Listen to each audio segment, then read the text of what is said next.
Romans chapter 14, but also 1 Corinthians 8 and 1 Corinthians 10 deal with an extremely important issue.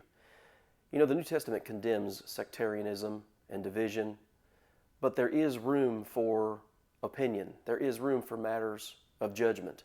And Romans 14 deals with this extensively. Paul says, receive one who is weak in the faith, but not to disputes over doubtful things. You don't argue over things for which there is room to disagree. And this is what he uses to illustrate that.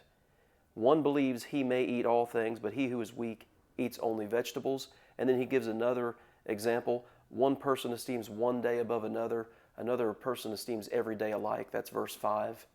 So he's dealing not with things here that are settled doctrine, but perhaps with practices that people were used to before they came to Christ. And he says, don't argue over these things. In fact, the end of Romans 14:5, he says, let each be fully convinced in his own mind.